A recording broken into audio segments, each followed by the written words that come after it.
할렐루야 할렐루야 할렐루야 할렐루야 할렐루야 할렐루야 할렐루야 할렐루야 죄짐 맡은 우리 구주 어찌 좋은 친구인지 걱정 근심 무거운 짐 우리 주께 맡기세 할렐루야 할렐루야 할렐루야 할렐루야 할렐루야 할렐루야 할렐루야 할렐루야.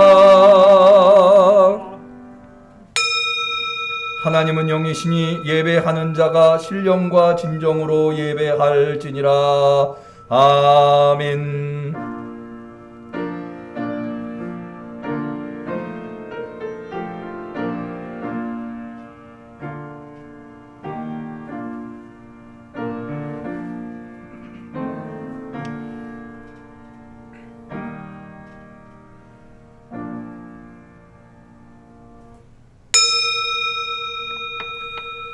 환난 날에 여호와께서 내게 응답하시고 야곱의 하나님의 이름이 너를 높이 드시며 성소에서 너를 도와주시고 시온에서 너를 붙드시며 내 모든 소재를 기억하시며 내 번제를 받으시기를 원하노라.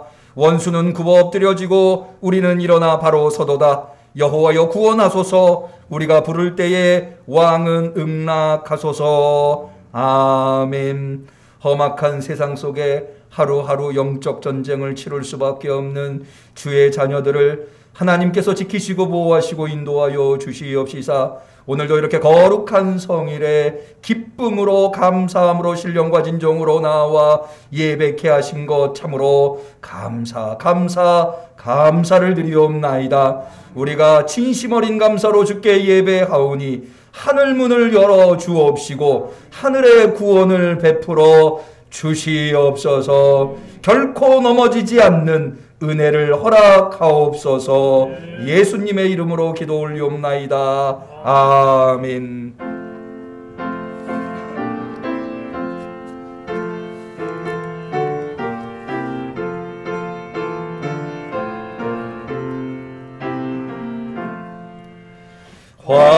화려한 동산 무성한 조수모 다 아름답고 묘하나 순결한 예수 더 아름다워 봄 같은 기쁨 주시네. 아멘. 성령을 보내주시사 예배의 주님 되신 하나님 앞에 우리의 신앙을 고백할 때에 전능하사 천지를 만드신 하나님 아버지를 내가 믿사오며 그 외아들 우리 주 예수 그리스도를 믿사오니 이는 성령으로 잉태하사 동정녀 마리아에게 나시고 본디오 빌라도에게 고난을 받으사 십자가에 못 박혀 죽으시고 장사한 지 사흘 만에 죽은 자 가운데서 다시 살아나시며 하늘에 오르사 전능하신 하나님 우편에 앉아 계시다가 저리로서 산자와 죽은 자를 심판하러 오시리라. 성령을 믿사오며 거룩한 공예와 성도가 서로 교통하는 것과 죄를 사하여 주시는 것과 몸이 다시 사는 것과 영원히 사는 것을 믿사옵나이다. 아멘.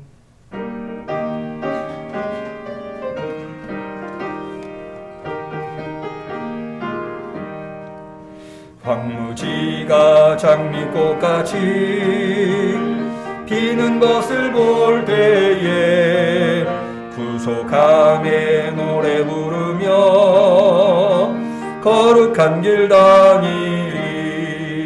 거기 거룩한 그 길에 검은 구름 없으니 낮과 같이 맑고 밝은 거룩한 길 다니리. 하나님의 아름다움과 그의 영광 볼 때에 모든 괴로움 잊어버리고 거룩한 길 다니리. 거기 거룩한 그 길에 없으니 낮과 같이 맑고 밝은 거룩한 길 다니리. 마른 땅에 샘물 터지고 사막에 물 흐를 때 기쁨으로 찬송 부르며 거룩한 길 다니리. 거기 거룩한 그 길에 검은 구름 없으니 낮과 같이 맑고 밝은 거룩한 길 다니리. 거기 약한 짐승 없으니 두려울 것 없겠네. 기쁨으로 노래 부르며 거룩한 길 다니리. 거기 거룩한 그 길에 검은 구름 없으니 낮과 같이 맑고 밝은 거룩한 길 다니리. 거기 죄인 전혀 없으니 거룩한 자뿐이라. 주가 주신 면류관 쓰고 거룩한 길 다니리. 거기 거룩한 그 길에 검은 구름 없으니 낮과 같이 맑고 밝은 거룩한 길 다니리. 아멘.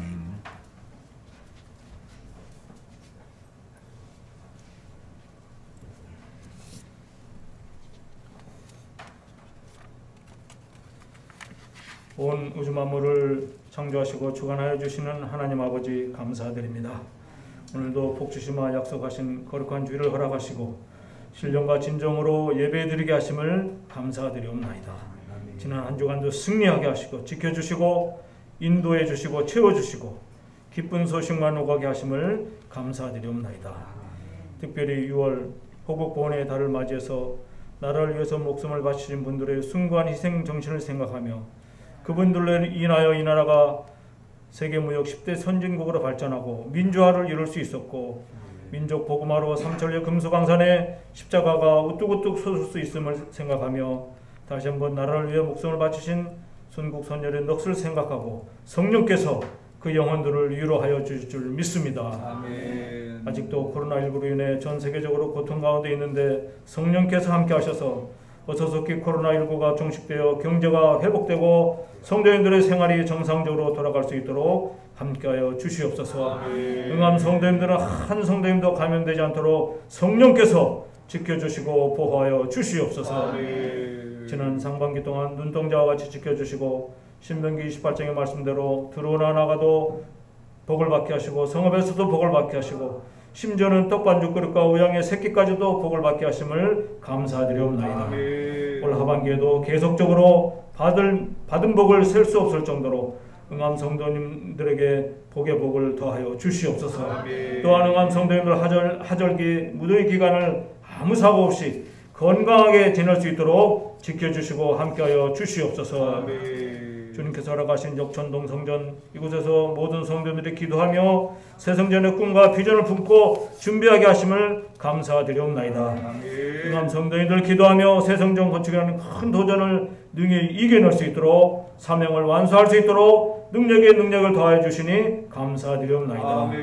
이제 새성전 입당이 채 한 달도 남지 않았습니다. 마무리 공정도 함께 하셔서 아무 어려움 없이 순탄하게 이루어지도록 축복해 주시옵소서. 건축비 잔금을 잘 치를 수 있도록 이전을 잘 할 수 있도록 새성전의 성도님들 신앙의 뿌리를 잘 내릴 수 있도록 지역사회에 꼭 필요한 구원의 방주 역할을 할 수 있도록 인도하여 주시옵소서. 이런 새 성전을 위해서 하나님께 소리 높여 부르짖는 응암 성도님들로 삼아 주시옵소서. 그리하여 이후에 이루어지는 모든 과정이 응암 성도님들의 기도와 성령님의 도심으로 계획대로 이루어질 수 있도록 축복해 주시옵소서. 특별히 앞장서서 수고하시는 건축위원장 되시는 임장로님을 크게 축복해 주시옵소서. 건강하게 하시고 장로님의 기도가 이루어질 수 있도록 함께하여 주시옵소서. 육신의 불편함으로 고통 가운데 있는 연로하신 성도님들과 노 권사님들 그리고 응암 성도님들을 기억하여 주시고 치료의 손길로 고통이 사라지게 하시고 어서섭게 병상을 박차고 일어날 수 있도록 온몸의 힘을 더하여 주시옵소서. 병마마귀는 떠나가게 하여 주시옵소서. 시온 찬양대원의 아름다운 찬양을 받아주시고 준비한 대원 한 사람 한 사람을 기억하셔서 하늘의 크신 축복을 내려 주시옵소서. 이제 말씀을 듣습니다. 목사님께서 기도로 준비하신 진리의 말씀을 선포하실 때 성령께서 강권적으로 함께 하셔서 은혜 위에 은혜를 더하여 주시고 성도님들은 말씀에 집중해서 아멘으로 화답하게 하시고 감동의 시간으로 인도하여 주시옵소서. 예배의 시종을 주님께 맡겼고 하나님께서 홀로 영광 받으실 줄 믿사오며 이 모든 말씀을 오늘도 살아계셔서 역사하시며 세상정과 함께 하시는 예수님의 이름으로 기도하옵나이다. 아멘.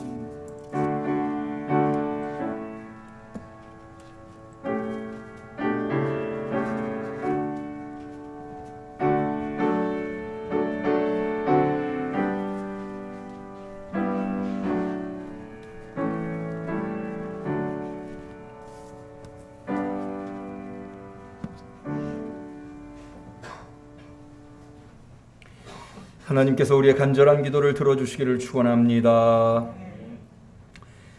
성시교독의 시간입니다. 교독문은 40번 이사야 58장의 교독문이 되겠습니다.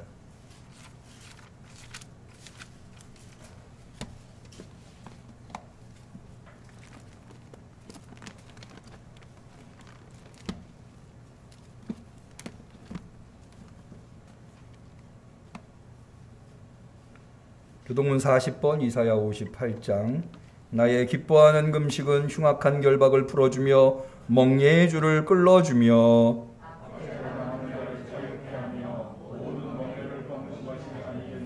줄인 자에게 내 식물을 나눠주며 유리하는 빈민을 내 집에 들이며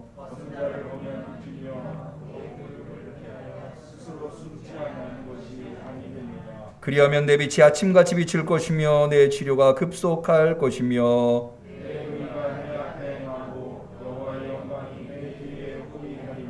내가 부를 때에는 나 여호와가 응답하겠고 만일 내가 너희 중에서 멍예와 손가락질과 허망한 말을 제하여 버리고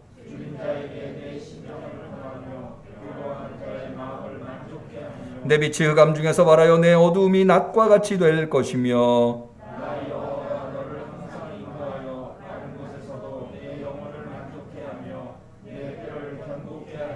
같이 합니다. 너는 물된 동산 같겠고 물이 끊어지지 아니하는 샘 같을 것이라. 아멘.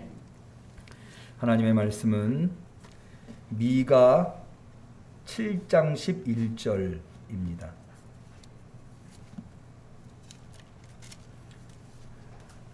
구약성경 1297페이지 미가 7장 11절 말씀. 성령 강림절 네 번째 주일에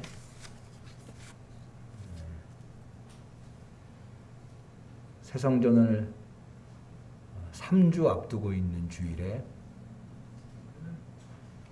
하나님께서 사랑하는 우리 응암교회에게 주신 소중한 하나님의 말씀 미가 7장 11절 말씀 같이 우리 하나님의 말씀을 정성껏 봉독하겠습니다.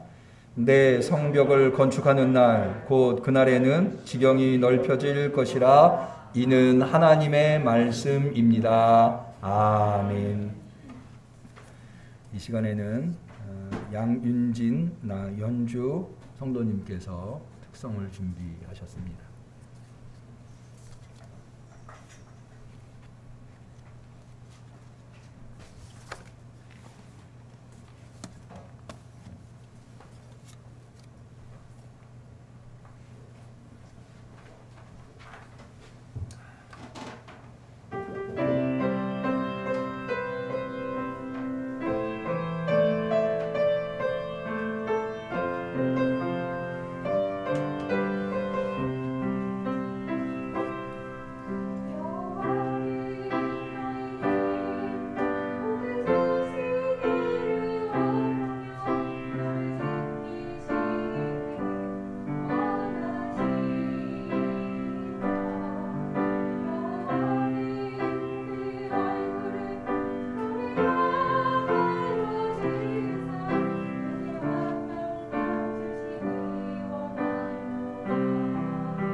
미가는 원래 이름은 미가야입니다.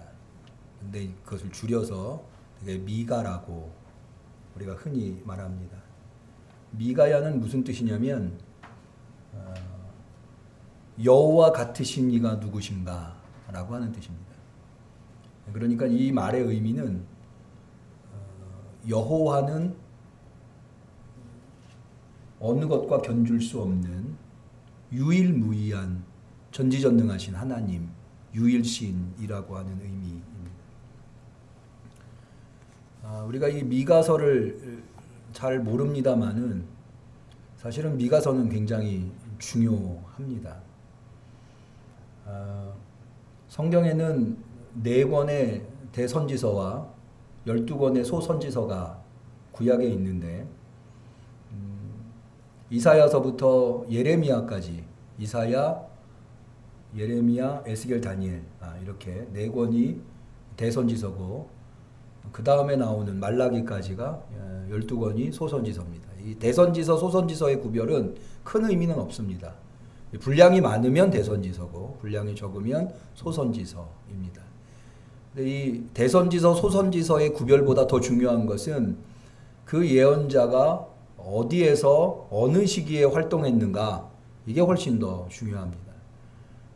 그래서 이 구약의 16명의 이걸 문서 예언자라고 하는데 문서 예언자들은 8세기 예언자, 7세기 예언자, 포로기 혹은 포로귀한 이렇게 구별을 합니다. 8세기 예언자라고 하면 700년대를 의미합니다. 이 700년대에는 이 남북이 분열되어 있는 분열왕국 시대였다가 722년에 주전 722년에 북이스라엘이 아수르에 의해서 멸망하고 남유다만 이스라엘의 명맥을 이어가는 시기라 하겠습니다. 7세기 예언자 하면은 예레미야 같은 경우가 거기에 속하는데요. 남유다가 멸망할 때, 그러니까는 587년에 바벨론에 의해서 남유다가 멸망을 하게 되는데 그 직전에 예언한 남유다의 예언자들을 의미합니다. 그러니까 어느 시기에 어디서 예언을 했느냐가 훨씬 더 중요합니다. 우리가 이런 부분에 대해서는 좀 약한데 이거를 알고 예언서를 보는 것과 이걸 모르고 예언서를 보는 것은 그 예언서의 말씀의 의미를 얼마나 깊이 있게 이해하느냐의 정도의 차이가 크다 하겠습니다. 미가는 8세기 예언자입니다. 분열왕국 시대, 그러니까 이스라엘이 다윗 솔로몬 시대를 통일왕국 시대라고 하고 르호보암, 솔로몬의 아들 르호보암에 와서 북이스라엘과 남유다로 나뉘게 되는데 그때부터 그게 이제 922년 10세기경인데 그때부터 분열왕국 시대라고 합니다. 분열왕국 시대를 살면서 북이스라엘이 아수르에 멸망하는 것을 보게 되는 예언자가 미가라고 할 수가 있습니다.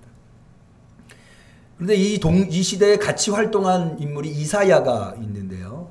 이사야와 미가의 차이는 이사야는 주로 예루살렘을 중심으로 해서 제사장, 왕가, 그러니까는 이스라엘의 중심 세력이 어떻게 하나님 앞에 잘못하고 있는가를 분명하게 알고 있는 정치, 외교, 문화 안에서 하나님의 말씀을 대언했다면 미가는 그보다는 지방의 일반 백성들 중심으로 해서 하나님의 말씀을 대언한 예언자라고 할 수 있습니다. 그 이유는 이사야는 예루살렘 출신인데 미가는 지방도시 출신의 선지자이기 때문입니다. 이 미가서의 내용들이 길지는 않습니다. 1장에서 7장까지 나오는데 크게 3부분으로 구성할 수가 있는데요. 첫 번째는 1장에서 3장까지는 북이스라엘과 남유다의 멸망을 예언합니다. 그리고 5장에서 6장까지 4장 5장은 북이스라엘과 남유다가 그렇게 멸망하지만 하나님께서 미래에 이스라엘을 회복시킬 것이다 라고 하는 미래의 구원에 대한 말씀이 수록되어 있습니다. 그리고 마지막 6장 7장에는 경고, 다시 한 번 더 이스라엘이 깨어 있을 수 있도록 경고를 하면서 미래에 이루어질 희망에 대해서 기도하는 것으로 미가서가 마무리되고 있습니다. 앞서 말씀드린 대로 미가서가 오늘날 우리에게 대단히 중요한 성경이라는 말씀을 드렸는데요. 제가 오늘 사실 미가서를 선택한 이유는 제가 지난 3년간 미가서를 단 한 번도 설교하지 않았더라고요. 그래서 좀 더 성경을 전체적으로 우리 성도들께서 접하실 수 있는 기회를 마련하려고 오늘 이렇게 미가서를 선택했습니다만은 그거보다 훨씬 더 중요한 것은 미가서가 오늘날 가지고 있는 의미입니다. 무엇보다도 미가서를 통해서 우리는 예수 그리스도가 하나님께서 하나님의 공동체를 회복시키려고 하는 일을 행하시는 것이라고 하는 것. 다시 말해서 이 땅의 회복이 예수 그리스도를 통해서 이루어진다고 하는 것을 확신할 수 있고 발견해 볼 수 있습니다. 앞서 말씀드린 대로 미가서 1장에서 3장은 북이스라엘의 멸망과 남유다의 멸망을 예언합니다. 하나님 앞에 범죄했기 때문에 북이스라엘과 남유다를 하나님께서 심판하신다고 하는 것이지요. 그러나 그것이 끝이 아니라 하나님께서는 결국에는 이스라엘을, 하나님의 공동체를 회복시키실 것이라고 미래의 구원을 선포합니다. 그리고 그것은 바로 다윗의 후손을 통해서 이루어진다고 말합니다. 미가서 5장 2절을 한번 볼까요? 베들레헴 에브라다야.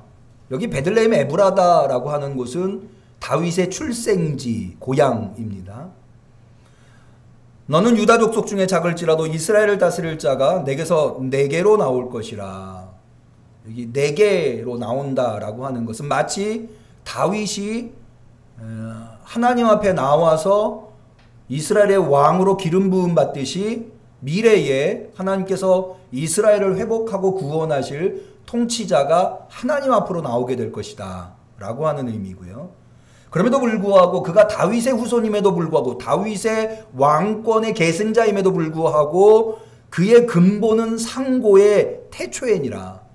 그러니까는 후손이지만 그가 선발된 것은 나중에서가 아니라 태어나고 난 다음이 아니라 이미 태초에 그가 구원자로 하나님에 의해서 임명받았다라고 하는 것을 미가서는 이야기하고 있습니다. 이어진 4절에 이렇게 되어 있습니다. 그가 여호와의 능력과 그 하나님 여호와의 이름의 위엄을 의지하고 서서 그때에게 먹여서, 그때에게라고 하는 것은 하나님의 공동체를 얘기하는 거고요. 그들로 안연히 거하게 할 것이라. 이제 그가 창대하여 땅끝까지 미치리라. 그러니까는 하나님의 공동체가 하나님 앞에 범죄하여 하나님의 심판을 받아 멸망했지만 그 멸망으로 끝나는 것이 아니라 하나님께서 다윗의 왕권을 계승할 정통성 있는 후손을 이미 태초에 택정하셔서 그가 등장하게 하심으로 말미암아 하나님의 공동체를 회복하시는데 그때에는 그의 통치권이 이스라엘에만 국한되는 것이 아니라 땅끝까지 창대하게 될 것이다. 믿으시기를 축원합니다.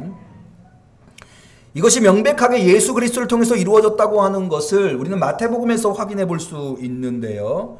마태복음 2장에 예수님이 탄생하셨을 때 동방의 박사들이 유난히 빛나는 별 하나를 보고 예루살렘을 찾아옵니다. 그리고는 헤롯 왕을 찾아가게 되는데요. 그때 헤롯 왕이 동방 박사를 맞이하면서 대제사장들과 서기관들을 불러서 그리스도가 어디서 나겠느냐, 다시 말해서 미가서에서 예언되어 있는 그 구원자가 어디서 태어나겠느냐. 마태복음 2장 4절에 이렇게 되어 있습니다. 왕이 모든 제사장과 백성의 서기관들을 모아 그리스도가 어디서 나겠느냐 물으니 가로되 유대 베들레헴이오니 이는 선지자로 이렇게 기록된 바 또 유대 땅 베들레헴아 너는 유대 고을 중에 가장 작지 아니하도다.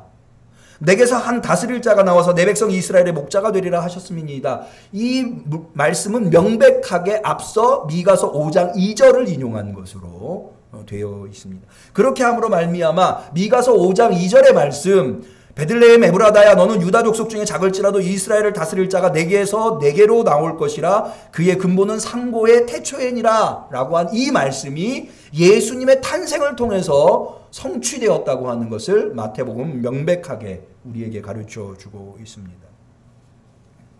예수 그분은 이 땅을 회복시키시기 위해서 오신 분인 줄로 믿으시기를 바랍니다.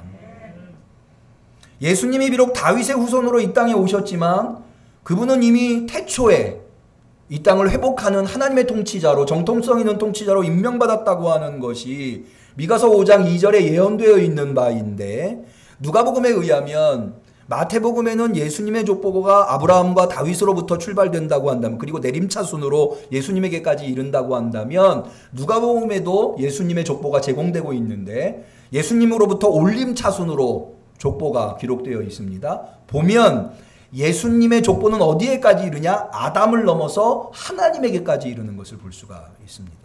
이것은 곧 미가서 5장 2절에 나와 있는 그의 근본은 상고의 태초에니라 라고 하는 말씀이 성취되었다고 하는 것, 누가복음의 족보를 통해서 확인해 볼 수 있는 거죠. 요한복음 서문에 1장 1절 뭐라고 되어 있습니까? 태초에 말씀이 계시니라.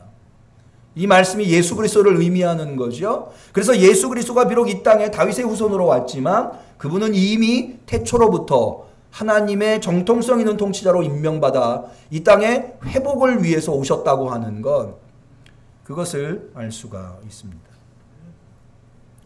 예수 그리스도께서 이 땅에 오셔서 해결할 것이 무엇입니까? 회복해야 할 것이 무엇입니까? 예수 그리스도께서 이 땅에 하나님의 임명받은 통치자로 오셔서 무엇보다도 먼저 해결해야 할 것은 죄의 문제입니다. 미가서는 그것을 이야기해 주고 있는데요. 미가서 7장 16절에 주님 같으신 하나님이 또 어디에 있겠습니까? 아까 미가의 본래 이름이 미가야라고 했죠. 그 미가야의 의미가 무엇이라고요? 여호와 같은 이가 어디 있는가, 누구인가, 이것이 미가야의 이름이라고 했는데 바로 미가서 7장 18절에 이 미가야라고 하는 단어가 나오는 것입니다. 왜 그분은 누구와도 견줄 수 없는 우리의 존귀하신 전지전능하신 하나님입니까? 주님 같으신 하나님이 또 어디에 있겠습니까? 제가 지금 읽어드리는 성경은 여러분이 가지고 있는 성경이랑 조금 차이가 있을 텐데, 제가 표준세 번역이 오늘날 우리가 쓰는 언어로 조금 더 이해가 쉬워서 제가 표준세 번역을 읽어드리는 겁니다. 거기에 이렇게 기록돼요. 주님 같으신 하나님이 또 어디에 있겠습니까? 주께서는 죄악을 사유하시며 살아남은 주의 백성의 죄를 용서하십니다. 진노하시되 그 노여움을 언제까지 품고 계시지는 않고 기꺼이 한결같은 사랑을 베푸십니다. 주께서 다시 우리에게 자비를 베푸시고 우리의 모든 죄를 주의 발로 밟아서 저 바다밑 깊은 곳으로 던지십니다. 오실 그분은 죄의 문제를 해결하시고 인간을 회복시키시는 분이라고 하는 것을 미가서 7장은 분명하게 말하고 있습니다. 그것을 누가 이루었습니까? 예수 그리스도께서 이루셨습니다. 할렐루야. 우리는 오직 예수 그리스도를 통해서만 우리의 죄의 문제를 해결받고 구원을 얻어 하나님의 공동체가 되고 하나님의 나라를 바라볼 수 있게 된 줄로 믿으시기를 축원합니다. 이것이 인간이 짊어질 운명을 해결하시고 인간성을, 하나님이 태초에 하나님의 형상대로 인간을 만드신 그 인간의 본질을 회복하여 주신 것이라면, 더 나아가서 미가서는 인간성이, 하나님의 형상으로 지음받은 인간성이 죄로 말미암아 훼손된 것이 예수 그리스도를 통해서 회복될 뿐만 아니라 피폐되어 있는, 인간의 죄로 말미암아 피폐되어 있는 이 세상, 무너진 이 세상이 오시는 그분으로 말미암아 회복된다고 하는 것도 가르쳐 주고 있습니다. 미가서 7장 14절, 주님 주의 지팡이로 주의 백성을 인도하시는 목자가 되어 주십시오. 옛날처럼 주의 백성을 바산과 길르앗에서 먹여 주십시오. 내가 이집트에서 나올 때처럼 내가 그들에게 기적을 보이겠다. 하나님이 말씀하시는 것을 볼 수가 있습니다. 여기 옛날처럼 주의 백성을 바산과 길르앗에서 먹여 주십시오 라고 하는 것은, 바산과 길르앗이 어디냐면 북이스라엘의 가장 옥토지, 기름진 땅이 바로 바산하면 뭐가 유명하죠? 바산의 황소가 유명하죠. 바산의 소가 유명하려면, 소가 건강하고 소가 살찌려면 뭐가 있어야 됩니까? 목초지가 있어야 되는 거예요. 그러니까는 바산의 황소가 유명하다는 것은 바산의 땅이 얼마나 기름진 땅인가라고 하는 것을 알 수가 있습니다. 사실 북이스라엘이 바산과 길르앗을 아수르에 빼앗긴 이후에 지금까지도 이스라엘은 단 한 번도 이 바산과 길랏을 회복한 적이 없습니다. 이것은 상징적인 의미를 갖고 있는데요. 그것은 바로 예수 그리스도를 통해서 훼손된 이 세상이 기름진 땅으로 회복될 것이라고 하는 것을 예언하는 것이라 할 수 있습니다. 오늘날 이 세상은 얼마나 무너져 내려 있습니까? 이것에 대해서 얼마든지 근거를 대어 설명할 수 있죠. 무엇보다도 지금 코로나로 인해서 온 세상은 무너져 있습니다. 참으로 참혹한 뉴스를 TV에서 보게 되는데, 인도 같은 경우는 코로나로 인해서 사망자가 폭발적으로 증가를 해서 겐지스강에, 거기에서는 화장을 해가지고 재를, 그러니까 우리가 유골이라고 흔히 얘기하는 것을 겐지스강에 뿌리는데 너무 많은 사람이 한꺼번에 죽으니까 화장을 할 수 없어서 그냥 시신이 겐지스강에 떠내려가는, 그럴 뿐만 아니라 죽은 사람을 겐지스강까지 데리고 가는 것도 못해서 길거리에 널브러져 있어서 개들이 이 시신을 훼손하고 있다는 보도를 볼 때에 이 코로나로 인해서 얼마나 많은 곳이 무너져 내렸는가를 알 수 있습니다. 그뿐입니까? 좀 충격적인 얼마 전에 이야기가 또 일본에서 후쿠시마 원전이 사고가 나서 이제 10년 정도 됐다 하더라고요. 거기 오염수를 그 태평양 쪽으로 방류한다고 그래가지고 우리나라에 많은 사람들에게 충격을 준, 이게 일본만의 문제가 아니잖아요. 이걸 방류를 하면 바다가 다 연결되어 있잖아요. 온 바다가 이 방사능에 노출되지 않을까, 참으로 염려가 되지 않을 수 없습니다. 이렇게 환경이 파괴됨으로 말미암아 발생하는 문제뿐만 아니라 독재로 인해서 아직까지도 미얀마 문제가 해결되어 있지 않고 있고, 또 지금 미국과 중국이 사이가 안 좋잖아요. 뭐 여러 가지 이유가 있겠습니다만은 중국이 대만과 홍콩의 주권을 인정하지 않고 하나의 중국, 이것을 표방해 가지고 아직도 대만과 홍콩과 갈등이 있고, 이 사이에 중국과 미국과 또 갈등이 있고, 우리나라는 지리적으로는 중국이랑 가깝고 또 미국이랑 하는 우방 국가이기 때문에 어려운 위치에 놓여 있습니다. 어떻게 해결될지 정말로 해결책이 보이지 않는 상황에 있는 거죠. 이렇게 세상 곳곳이 무너져 내려 있지만 우리에게는 희망이 있습니다. 예수 그리스도께서 오시면 이 모든 문제가 해결되고 회복될 줄로 믿습니다. 역사 속에 오늘날만큼 이렇게 지구적으로 지구촌이 파괴되고 무너진 때가 있었을까 생각이 되지만, 그렇기 때문에 더욱더 우리는 미가에서 예언하고 있는, 알려주고 있는 그 정통성 있는 하나님에 의해서 회복자로, 구원자로 이 땅에 오시는 예수 그리스도, 그분이 절실히 우리에게 필요한 시대를 살아가고 있는 것입니다. 그런 측면에서 미가서는 우리가 곱씹어 봐야 할 예언서라 하겠습니다. 뿐만 아니라 이 미가서가 오늘 우리에게 중요한 이유는요, 우리는 지금 6월달 호국 보훈의 달을 보내고 있기 때문입니다.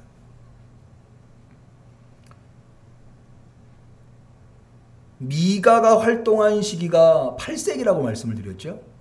남유다가 멸망한다고 선포했을 때 당시에 누구도 미가의 예언을 귀담아 듣지 않았습니다. 왜냐하면 그때의 유대인들은 남유다가 멸망할 것이라고 아무도 생각하지 않았기 때문입니다.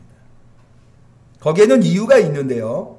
미가서 2장 6절에 보면 남유다가 멸망하지 않을 것이라고 주장하는 예언자들이 하는 얘기가 나옵니다.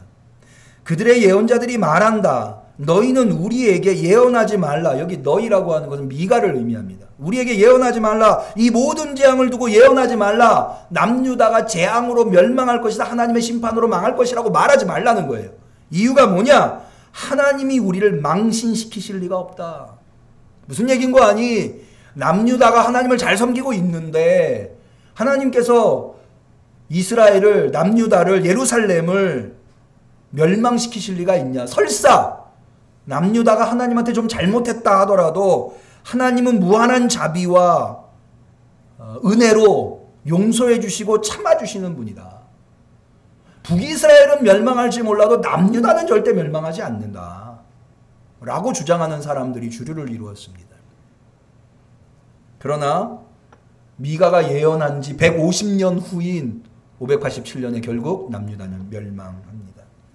남유다가 멸망할 때 활동했었던 유명한 예언자인 예레미야는 150년 전에 활동했던 이 미가의 예언을 잊지 않고 기억하고 있었습니다. 예레미야서 26장 18절에 보면 유다 왕 히스기야 시대의 모레셋 사람 미가가 유다 모든 백성에게 예언하여 가로되 만군의 여호와께서 이같이 말씀하시기를 시온은 밭같이 경작을 당하며 예루살렘은 무더기같이 되며 이전에 사는 수풀의 높은 곳들같이 되리라, 황무하게 되리라 라고 예언했다는 겁니다. 그것을 듣지 않아서 남유다는 결국에는 멸망했다라는 겁니다. 혹시 호국 보훈이 무슨 뜻인지 아시는 분 계십니까? 많이들 알고 계실 줄로 압니다. 지킬 호자, 나라 국자, 갚을 보자, 왜 우리가 보상한다고 그러잖아요. 갚을 보자, 공훈자입니다. 나라를 지키기 위해서 공을 세우신 우리 선조들의 이 공을 보상하며 우리가 살겠다, 잊지 않겠다, 갚아드리겠다라고 하는 의미입니다. 6월달이 호국 보훈의 달인 이유는 민족의 비극인 6.25가 있었기 때문일 겁니다. 6.25가 발발했을 때 많은 이들이 전쟁에 나가서 나라를 지키겠다고 목숨을 잃은 것을 기억하고 기념하며 지내는 6월이기에 6월을 호국 보훈의 달로 정했을 것입니다.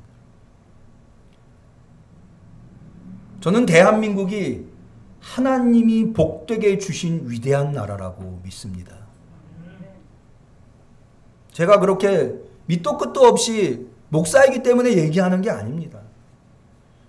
여러분, 우리나라가 46년간 일제의 식민 통치를 받을 때에 일제의 항거에 있었던 대부분의 사람들이 누구였습니까?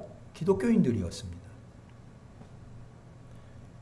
제가 예전에도 한번 그런 설교를 했습니다마는 일제 때 항일운동한 분들도 6.25 때 반공운동을 하신 분들도 애국 애족을 위한 마음이 있지만 무엇보다도 신앙을 지키기 위해서 그분들이 사실은 그렇게 한 거거든요. 대한민국이 설립될 때 1945년 독립을 맞이하고 초대 대통령 이승만 대통령이 대통령 선서를 할 때 성경 위에 손을 얹고 대통령 선서를 하였습니다. 첫 국회도 하나님 앞에 기도하는 것으로 시작을 했습니다. 우리 기독교는 대한민국의 위대한 역사를 일구어내는 것에 기독교의 부흥과 우리나라의 부흥이 함께 마치 자동차의 두 바퀴처럼 네 바퀴처럼 함께 굴러온 것을 알 수가 있습니다. 저는 최근에 우리나라가 참 대단한 나라, 여러분 우리나라가 선진국이라고 하는 것 아십니까? 우리도 모르는 사이에 우리가 선진국이 되어 있더라고요. 그걸 어떻게, 제가 이렇게 뜬금없이 이런 얘기하는 게 아니고요. 얼마 전에 미국의 대통령인 존 바이든 대통령이 왜 지금은 이제 백신을 많이 맞아서 코로나가 조금은 잦아들었습니다만은 바이든 대통령이 대통령 될 때 굉장히 심각한 상황이었잖아요. 그때 연설할 때 뭐라고 연설했냐면 한국과 같은 선진국을 본받아 우리도 코로나를 잘 방역해야 한다. 그렇게 연설을 하더라고요. 네. 나도 모르는 사이에 세계의 가장 강대국이라고 하는 미국의 대통령이 한국을 뭘로 전제하고 있냐? 선진국이라고 전제하고 있더라고요.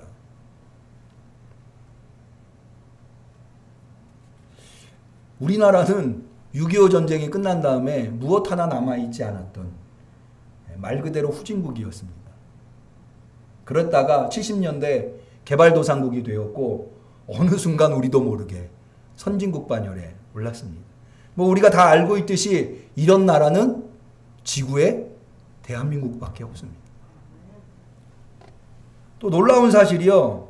여러분 올해 우리나라가 달성한 엄청난 일들 중에 하나가 지금 영국에서 G7 정상회의 하고 있지 않습니까? 그 G7이라고 하는 것이 선진국 중에 선진국들이 모여 있는 거거든요. 그 중에 한 국가가 이탈리아예요. 근데 작년 이탈리아 총 GDP를 우리나라가 넘어섰어요. 이탈리아를 넘어섰어요. 그럼 이탈리아가 어떤 나라입니까? 로마로부터 이어온 나라 아닙니까? 이탈리아만 넘어선 게 아니고요. 일본과도 많이 비교하는데 올해 이제 GDP를 산출하는 여러 가지 기준들이 있나 보더라고요. 그 중에 국민 1인당 구매력. 그러니까는 국민 1인당 얼마만큼 물건을 구매할 수 있는가. 이 구매력 기준의 GDP가 있나 봐요. 그것을 작년에 처음으로, 그러니까 올해 발표된 거죠. 처음으로 일본을 넘어섰다. 뭐 물론 국가적으로는 일본이 훨씬 더 이게 경제적으로 경제 규모가 크지만 국민 개개인은 우리가 일본 사람보다 구매력이 높다는 거예요. 좀 깜짝 놀랐습니다. 혹시 이번에 매스컴에서는 잘 안 나오는데 G7 정상회의에 7국가의 이 정상들이 회의실에 앉아 있는 걸 보신 적이 있나요? 어떤 위치에 어느 나라가 앉아 있는지 제가 좀 유심히 봤거든요. 우리나라는 사실은 G7에 속해 있지 않은 나라임에도 불구하고 이번에 의장국이 영국이잖아요. 영국이 우리나라를 초청해가지고 우리나라가 가게 된 거거든요. 그런데 의장국인 영국의 총리 보리스 총리가 이제 가운데 당연하겠죠. 그 다음에 그 바로 옆에 누가 있을 것 같으세요? 미국 대통령이 있더라고요. 왼쪽에 미국 대통령 보리스 총리를 중심으로 해서 왼쪽에 미국 대통령, 오른쪽에 문재인 대통령이 있더라고요. 왠지 이렇게 마음이 내가 거기 앉아 있는 것도 아닌데 그런데 제가 그것을 유심히 또 본 게 하나가 더 있어요. 그럼 일본의 스가 총리는 어디 앉아 있을까? 더 관심이 있죠? 제가 보니까 저 구석탱이에 있더라고요. 누가 사진을 찍었는데 스가 총리가 의장 보리스 총리 쪽으로 눈길을 보내더라고요. 근데 제가 보니까 그 눈의 방향이 보리스가 아니라 보리스 오른쪽에 있는 문재인 대통령을 쳐다보고 있는 것 같더라고요. 예. 부러움과 시기에 가득 찬 눈으로, 못마땅한 눈으로. 여러분, 우리나라가 이런 나라입니다. 하나님께서 주신 나라, 하나님께서 복되게 만드신 나라, 하나님께서 위대하게 만드신 나라입니다. 우리는 반드시 더 위대한 나라로 이 나라를 만들어야 합니다. 그러나 그럼에도 불구하고 우리나라 곳곳에는 여전히 회복되고 치유되어야 할 것이 있습니다. 지난 주간에 너무나도 끔찍한 광주에서 일어난 철거 현장에서 5층 빌딩이 무너져 버스에 타고 있는 많은 사람들이 희생을 당했습니다. 너무 안타까운 일이 아닐 수 없습니다. 그런 이야기가 나올 때마다 나오는 것이 안전불감증이라고 하는. 사실 미가 시대, 그 시대의 유대인들이 안전불감증에 빠져 있었습니다. 자신들이 잘못하고 있음에도 불구하고 하나님이 미가를 통해서 그것을 지적함에도 불구하고 그들은 괜찮다고 생각을 했던 겁니다. 미가처럼 깨어있는 이들이 없었기 때문에 그로부터 150년 후에 남유다는 바벨론에 멸망을 당했습니다. 우리는 여기서 교훈을 얻어야 됩니다. 더 위대한 대한민국을 만들기 위해서 우리 그리스도인들이 깨어 있어야 합니다.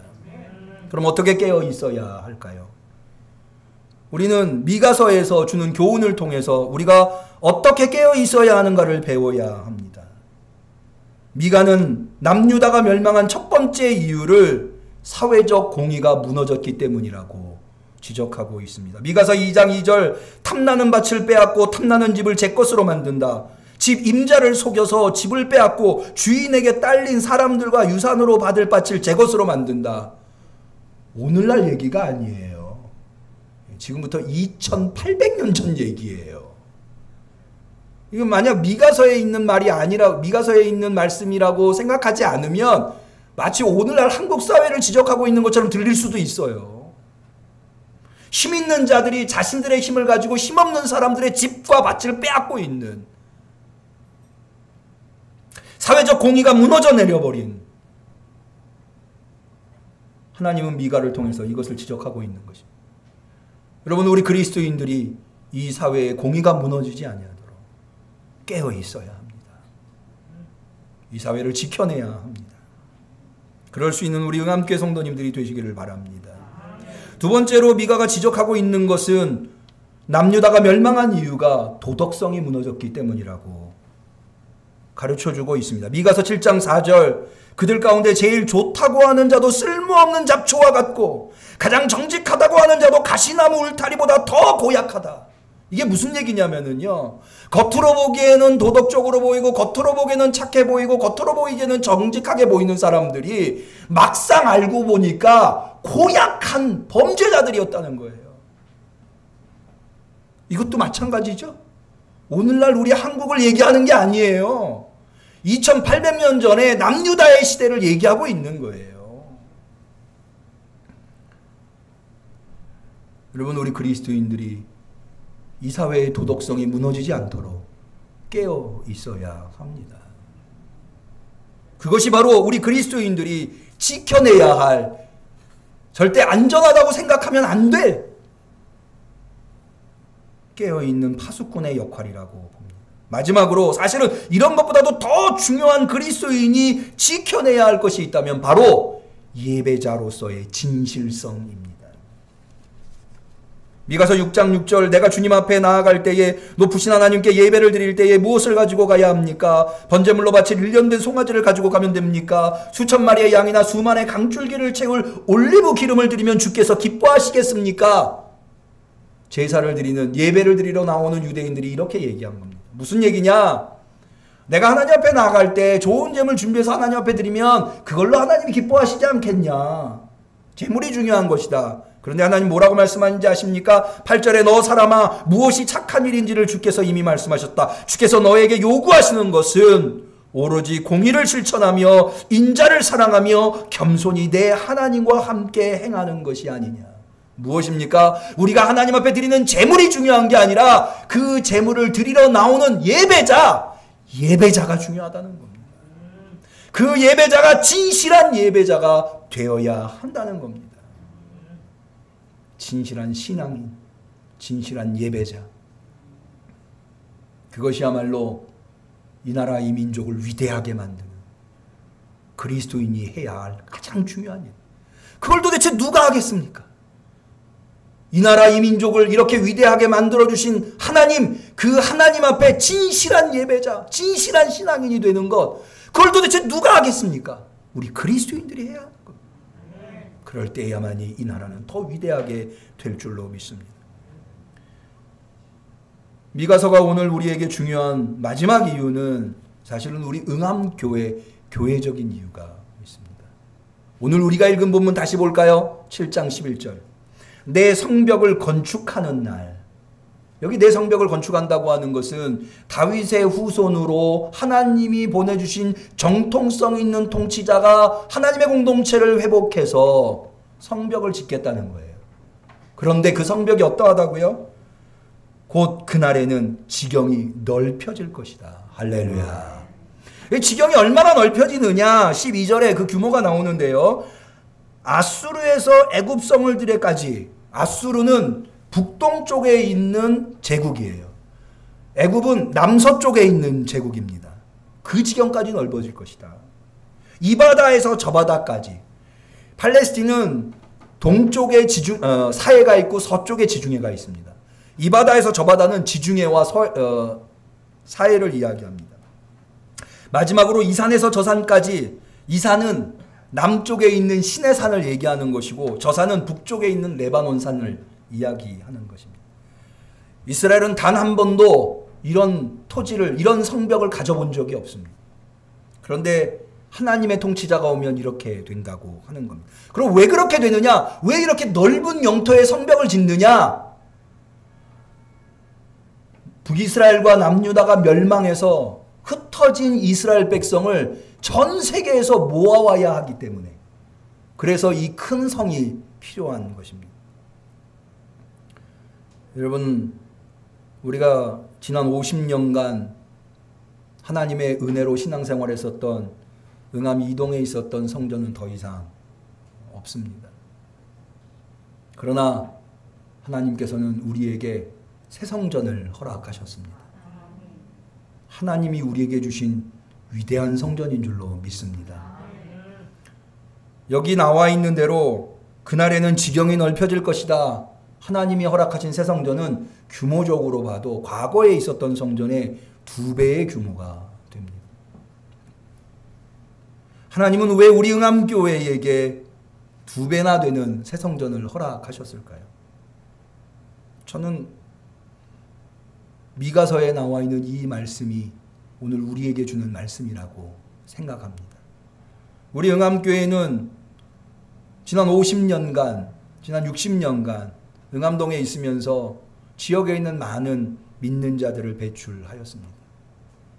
그러나 그 중에는 신앙을 잃어버리고 믿음을 잃어버리고 다시 방황하게 된 이들도 허다합니다.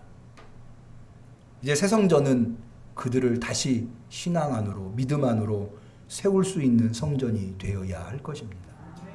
그렇게 해주실 줄로 믿습니다. 그런 일을 하기 위해서 우리를 불러주신 줄로 믿습니다. 더 나아가서 응암동과 은평구와 이 대한민국에 죽어가는 많은 영혼들을 또한 구원하라고 하나님께서 우리에게 허락하신 새 성전인 줄로 믿습니다. 우리는 하나님이 주신 그 위대한 성전, 더 위대하게 만들 각오를 하실 수 있는, 사명을 감당하실 수 있는 우리 성도님들이 되시기를 주님의 이름으로 간절히 축원합니다.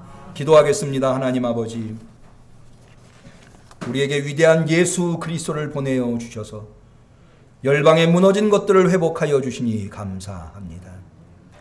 위대한 나를 주셨음에도 불구하고 여전히 상처, 아픔, 어두움이 있습니다. 주님, 우리를 통하여, 예수 그리스도를 통하여 이 나라가 더 위대하게 되게 하옵소서. 주님, 우리 응암교회에게 위대한 새 성전을 허락하여 주시니 감사합니다. 더 위대한 성전을, 죽어가는 지역의 많은 영혼들을 살려내는, 하나님의 영광을 드러내는 그 지역에 꼭 필요한 교회의 숫자 하나 더한 것이 아니라 하나님께서 그 지역에 쓰시는 특별한 목적과 이유를 이루어내는 우리 응암교회가 되게 하옵소서. 예수님의 이름으로 기도 올리옵나이다. 아멘.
주님 앞에 귀한 예물 드린 손길이 있습니다. 11조 예물, 선교원금, 목적원금, 건축원금, 주정원금, 감사원금, 범사에 감사합니다. 유기순 권사님, 범사에 감사드립니다. 이영옥 권사님, 여호와 이레 하나님 감사합니다. 정길순 집사님, 주님 은혜 감사합니다. 무명으로 하나님 감사합니다. 김민철 성도님, 김태현 김사랑 어린이, 성지선 집사님, 김은종 성도, 생일 감사원금 이성민 성도님, 서양원에서 감사원금 드렸습니다. 기도 올리겠습니다. 하나님 아버지, 하나님의 은혜가 얼마나 놀랍고 감사한지요. 그 은혜에 천분질 만분질이라도 보답하는 마음으로 주 앞에 나와 오늘 예배드리되 정성껏 예물 준비하여 간절한 마음으로 올려드리나이다. 주님, 우리 성도들이 드린 예물이 이 종의 손에 들려있다 생각지 아니하고 하나님 손에 들어갔다고 믿습니다. 믿음대로 되게 하옵소서. 그리하여서 이 예물이 위대한 예물이 되게 하옵소서. 이 땅을 회복하는 예물이 되게 하옵소서. 이 나라를 더 위대하게 만드는 예물이 되게 하옵소서. 주님이 허락하신 새 성전이 더 위대한 성전이 되게 하는 예물이 되게 하옵소서. 주님 또한 이 예물을 드린 손길들 기억하여 주시기를 원하나이다. 그 손으로 하는 일마다 위대한 하나님의 역사가 나타나게 도와주옵소서. 무엇보다도 주님, 이 종이 간절히 기도하옵기는 우리 성도들 모두 다 믿음 강건히 잘 지켜서 7월 4일 입당할 때에 한 사람도 나고 없이 다 입당할 수 있게 도와주시옵소서. 주님 또한 우리 청년들과 청소년들 아이들도 이제 새 성전에 들어가서 더욱더 부흥하고 발전할 수 있게 하옵소서. 주님, 이제 새 성전 완공을 앞두고 있습니다. 주님, 이 완공을 위해서 우리 성도들 한결같이 기도하고 있사오니 그 기도에 응답하여 주시옵소서. 거기에서 하나님이 계획하고 계신 위대한 역사들이 하나도 남김없이 낱낱이 이루어지게 하옵소서. 올해는 이 일을 이루기 위해서 장로 후보자, 권사 후보자, 안수 집사 후보자를 세워주셨습니다. 잘 준비되어서 주님 모두가 기쁨으로 임직식에 참여하게 하옵시고 그들을 통하여 우리 응암교회가 더욱더 위대하게 되게 하옵소서. 아버지 하나님, 그런 사명들을 잘 이루기 위해서는 무엇보다도 건강해야 되겠나이다. 암덩어리가 사라지게 하옵소서. 우울증과 치매가 사라지게 하옵소서. 당뇨가 사라지고 심장병이 사라지고 모든 질병이 사라지게 하옵소서. 피가 맑아지고 세포가 건강해지고 뼈가 견고하게 되게 하옵소서. 주님, 코로나 상황에 너나 할 것 없이 어렵다고 합니다. 우리 성도들의 생업을 붙잡아 주시옵소서. 물질 때문에 눈물 짓지 않게 하여 주옵소서. 구워주고 나누어주고 베풀어줄 수 있는, 세상의 머리 노릇할 수 있는 우리 성도들 생업이 되게 하여 주시옵소서. 주님이 주시는 평안 가운데에서 날마다 기쁨으로 살아갈 수 있는 우리 성도들 다 되게 하옵소서. 간절히 축복하며 예수님의 이름으로 기도 올리옵나이다. 아멘.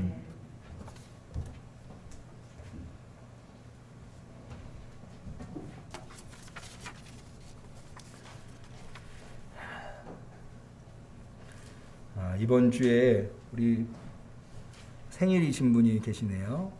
이동수 집사님이 오늘이 생일이시네요. 김복순 목사님도 이번 주가 생일이시네요. 예, 생일 축하드립니다. 우리 성도님들께서 우리 생일 맞으신 분을 위해서 기도해 주시기를 부탁을 드리고요.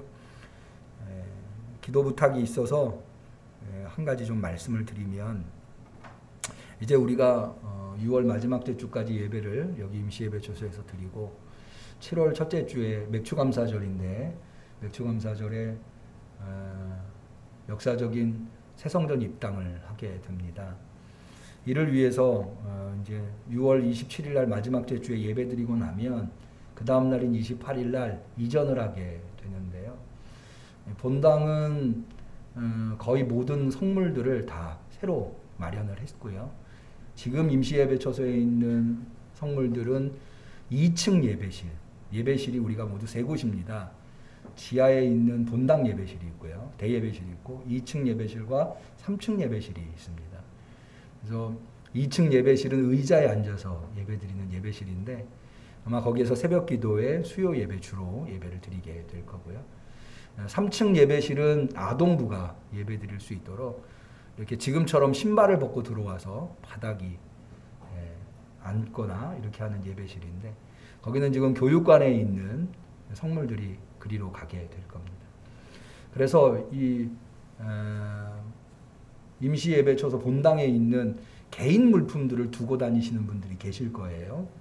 그분들은 우리가 이전하면서 6월 28일 날 이전하면서 혹시 분실할 수 있으니까 6월 27일 날 오셨을 때 좀 그 전에 개인 물품들은 챙기셔서 7월 4일 날 새성전으로 맥주감사절에 가져오시기를 부탁을 드리고요.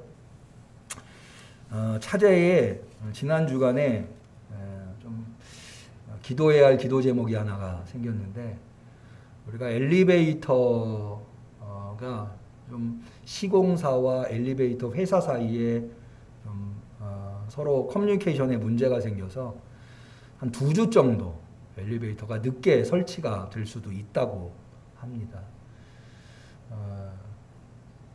우리가 7월 4일 날 입당을 하는데 엘리베이터가 정상적으로 작동을 할 때는 7월 셋째 주 정도가 될 수도 있다고 이렇게 시공사 측에서 알려와서, 뭐 어쨌건 최대한 좀 빨리 해달라. 우리가 지금 7월 4일부터 예배를 드리는데 많은 분들이 엘리베이터가 없으면 예배를 드리러 올 수가 없기 때문에 엘리베이터가 당연히 있다고 생각을 하고 다들 지금 오랜만에 예배 드리러 오겠다고 벅차게 하고 있는데, 최대한 좀 서둘러서 이 문제를 해결해 달라. 시공사 측에서도 그렇게 해결해 주기로 했는데, 기도해야 할 기도 제목이라고 생각을 하여서 이렇게 말씀을 좀 드립니다. 뭐 더 늦어지진 않을 겁니다. 더 늦어지진 않을 거고 7월 셋째 주서부터는 정상적으로 할 수 있을 텐데, 어쨌든 7월 첫째 주에서부터 하나님께서 역사하셔서 7월 셋째 주에서부터 제대로 엘리베이터가 작동하고, 사실은 제가 시공사한테도 그런 얘기했습니다. 조명이 안 들어오고 마이크가 안 되고는 좀 그럴 수 있다. 예배 드리는데 그렇게 큰 지장은 없다. 근데 엘리베이터가 안 되면 이거는 예배 자체에 오실 수가 없기 때문에 이거는 큰 문제가 있다.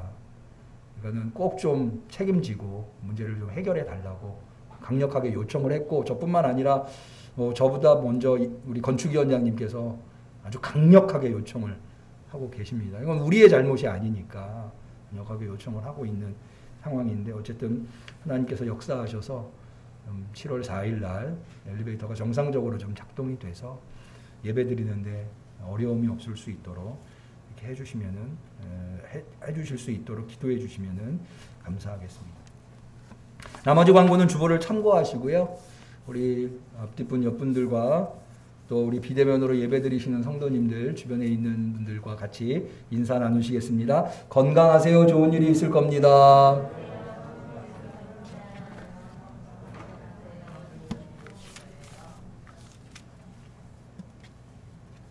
감사합니다. 송영하시겠습니다.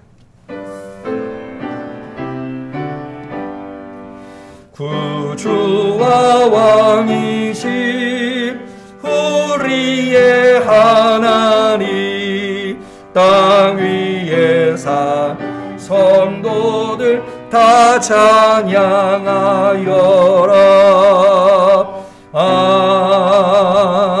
아멘.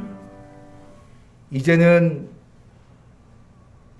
이 땅에 무너진 것을 온전히 회복하시는 예수 그리스도의 놀라운 은총과 이 민족을 사랑하고 우리 응암교회를 사랑하는 하나님 아버지의 지극하신 사랑과 오늘도 우리 성도 가운데에, 우리 응암교회 가운데에, 이 나라의 민족 가운데에 역사하시는 성령님의 교통하심, 충만하심, 역사하심이 오늘 미가서를 통하여서 깨어있는 그리스도인이 되어 주님을 붙들고 이 땅을 회복하며 이 나라에 깨어있는 파수꾼이 되며 우리 응암교회의 새 시대에 더 위대한 교회를 만들어가기로 결단하는 우리 성도들 머리 위에, 우리 응암교회 위에 지금부터 영원까지 함께 하시기를 간절히 축원하옵나이다. 아멘.